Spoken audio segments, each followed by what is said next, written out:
Maybe I'll just give a little review of the honest review of the FJR so far, and I'll start at the front of the bike and work my way back.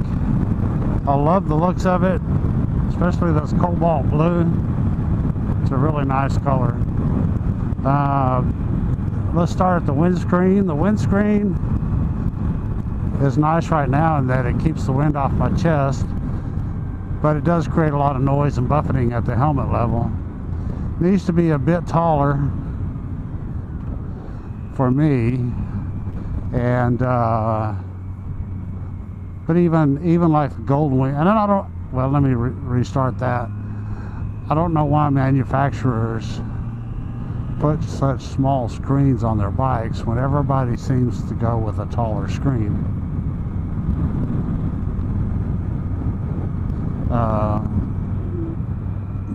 Even the stock Goldwing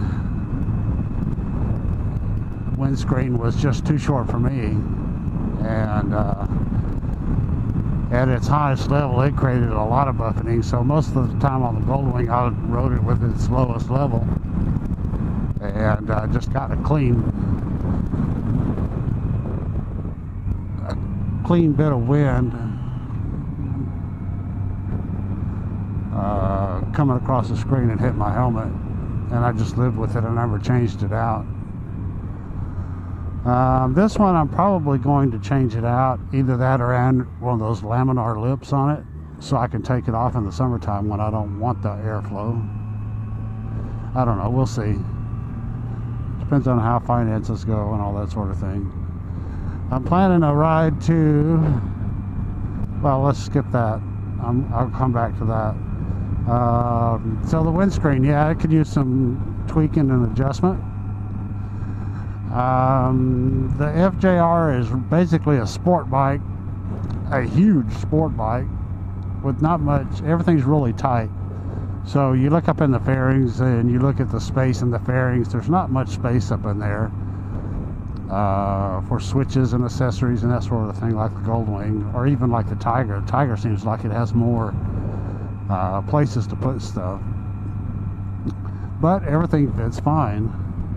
I changed out the stock battery, went with the show ride battery, and so far, even when I haven't started it for a couple of weeks, and this cold weather we've been having, we've gotten some cold snaps that are just horrible. And so it started every time. Of course, this garage cap, that's not left outdoors, so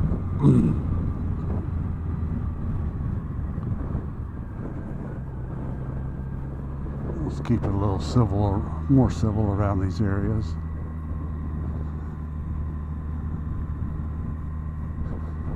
So let's see, the mirrors could be just a tad wider. They're good as they are, and they're steel.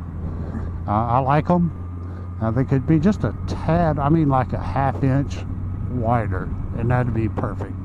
I could see most around my elbows if they were that. Let's see, the gauge display is very legible. You can read it. The digital section is very good. It has a gear indicator, outside temp. It has the engine temp. So yeah, it's just it's a good basic all-around gear cluster. I like it. I don't necessarily like it any better or worse than anything else I've had, but it fits the bike just fine. Come to the handlebars. The handlebars needed to be a little taller. I'm 6'2", and these bars just need a little bit more height on me because I like to sit a little more upright in my old age and bad back and, you know, that sort of thing. So I had to raise those. I don't like these levers very much. I'm a kind of person that I'm always, my hands seem to always be out on the outside of the grip. And when I reach out, I I can only grab the lever with 2 fingers. So that, which is fine, which is enough, and well, that's what I usually do anyways. But they're just not very ergonomic for me, so so those will be changed at some point in time.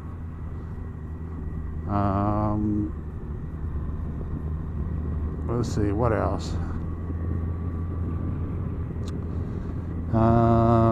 The brakes are ABS. They feel fine.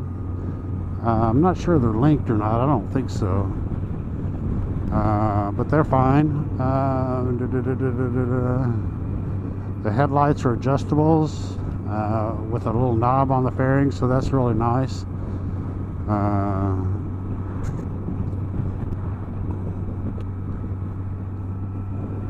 Yeah, everything seems really good. I don't like the horn. The horns that the Japanese put on the bike sucks, let me tell you. And I guess that's for a lot of manufacturers. They're terrible.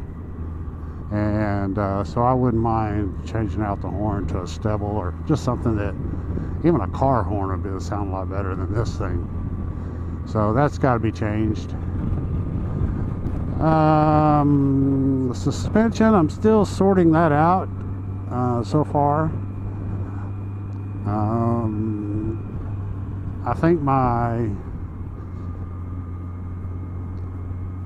disagreements or things I don't like about the suspension so far have to do more with the tires.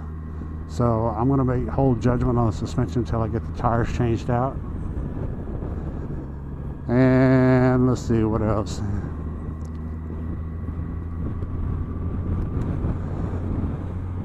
But they are easily adjustable, and so that's all good.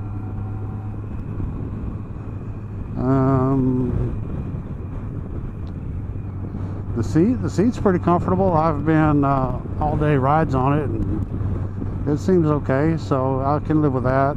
I haven't put my air hawk on it yet, so I haven't felt a need to. So I mean, that's good. The seat has 2 adjustments. It can be high or low, and right now I've got it on its uppermost setting, which helps with the leg extension a little bit. So the leg extension and the foot peg height is pretty comfortable.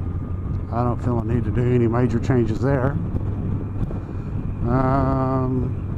I may add heated grips. I haven't decided yet. I know a lot of people add bark busters on there to break some of the wind up, and maybe if I lived in a colder climate I might, but so far I'm okay. I've been out a couple of hours so far in 48-degree weather, and I'm fine. So, and these gloves are really old. I didn't feel a need to pull out my lobster gloves. They'd be really hot. So, but these are pretty good. These are some that I bought in Australia. Talking about the exhaust note. The exhaust note is fine for a stock exhaust. It's not overly loud. It's good for a touring bike. It sounds a lot like my GSX 1400. The exhaust note does anyway.